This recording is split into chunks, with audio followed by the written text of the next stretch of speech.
evening, ladies and gentlemen. Tonight I am sitting in my living room with 6 men. It's an all-male group tonight.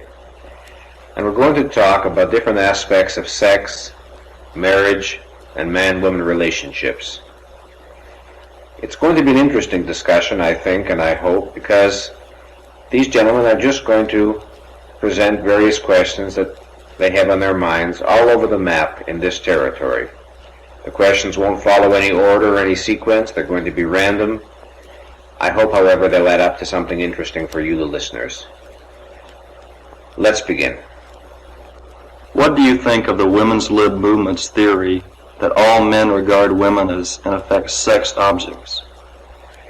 Well, to begin with, if they claim that all men regard women as sex objects, obviously this is false. I don't think that the majority of the more intelligent or thoughtful spokeswomen for women's lib would maintain that.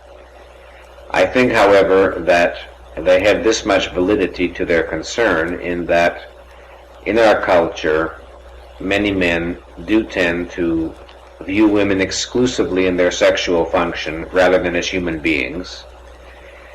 I think that the women's lib in general has exaggerated this phenomenon, has spoken about it rather foolishly on many occasions, and has had many silly things to say. Just the same, it isn't as though they have dreamed up a problem out of whole cloth that doesn't relate to something in the real world. There is a tendency for men, certain types of men, to view women exclusively in their sexual function. And interestingly enough, speaking now as a psychologist, I see that as representing a fear of women, a fear to perceive women as human beings and to relate to women as human beings. Very often, fear of women, fear of being hurt by women, a fear which usually originates in the boy's relationship to his mother, generates a reaction or a defense against it in the direction of attempting to put all women down, to treat women as inferiors. One form of this is to view women exclusively in their sexual role, and as I've said, not to be aware of the rest of the person, not to be aware that women are people. Coming back to woman's lib for a moment, as with so many other issues, it isn't that many of their protests are not possessing validity, because many of their protests pertain to very real evils in our culture.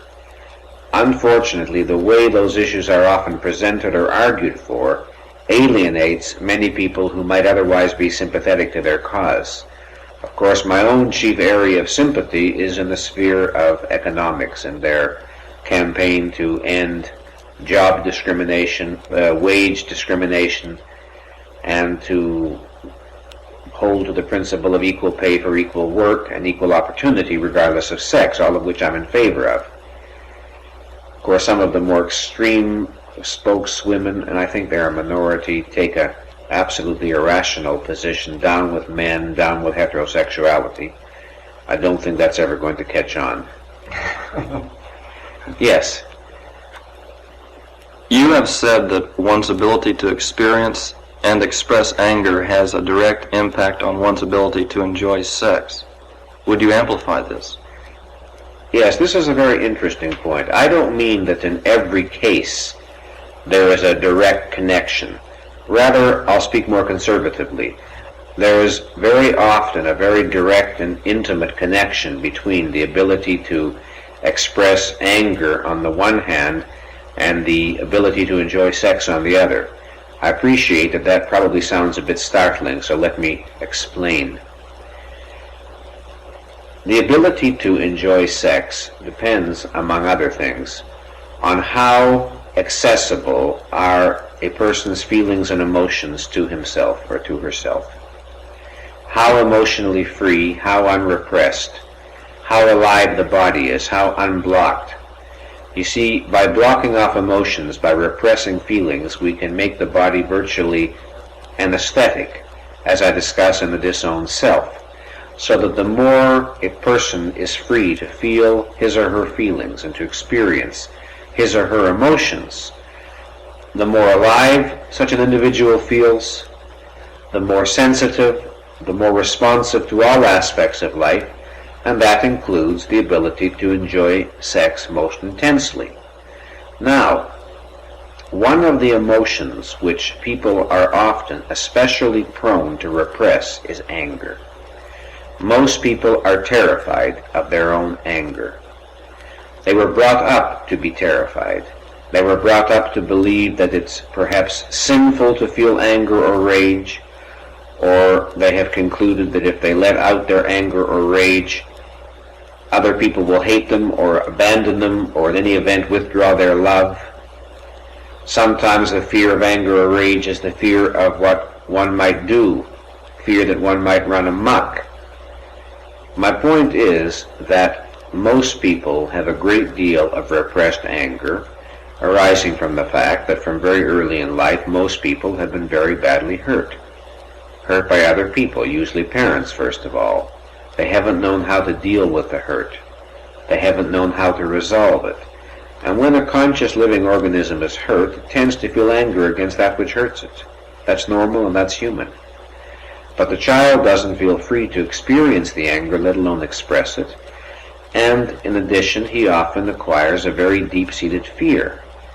It's interesting, but in my work as a practicing psychotherapist, I often have to deal with the problem of anxiety. People come in and they feel a great deal of anxiety and they don't know why. Or after they are in therapy and they become involved in the process, they find themselves feeling anxiety, and again, they often don't know why. And I have found over and over again that while anxiety has many possible causes or stimuli, one of the most frequently encountered is that the individual begins to have anger and rage that no longer is completely repressed. It begins to rise toward the surface of awareness.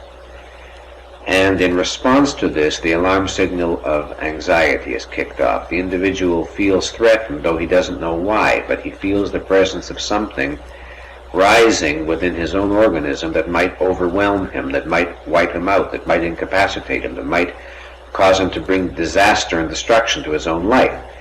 And all of this happens subconsciously, but on the conscious level, he is aware of acute feelings of anxiety, you see. So this dramatizes the fear that people have of anger. When people try to hold anger down, to repress it, the way that this is done, as with the repression of any other emotion, is through tensing up various muscles in the body through which the expression of anger might occur. And in tensing up those muscles and keeping them in a permanent state of contraction, in effect, we make the body more unalive, more unfeeling, more insensitive, more dead. And in consequence, there is a radical diminishing of the ability to feel anything, therefore to feel sexual pleasure. So that is the first and most general connection between the repression of anger and the repression of sexual pleasure. However, there's another element that can be added. Suppose that you're in a relationship, since you're a man, I'll use the male sex, you're in a relationship with a woman, and perhaps she has hurt you in a variety of ways that you haven't dealt with or discussed with her or resolved, and you have a lot of resentment piling up inside you. But for one reason or another, you're not putting this out, you're not sharing it with her, you're not communicating it. You're building up resentment, you're building up anger, but it's all repressed. Now, not only do you tune down your emotional capacity in general and therefore hurt your sex life in the manner I've already described, but in addition, the person who caused all this hurt and this anger can become subconsciously so associated with pain in your mind, with negatives, that there is a withdrawal of your sexual feeling.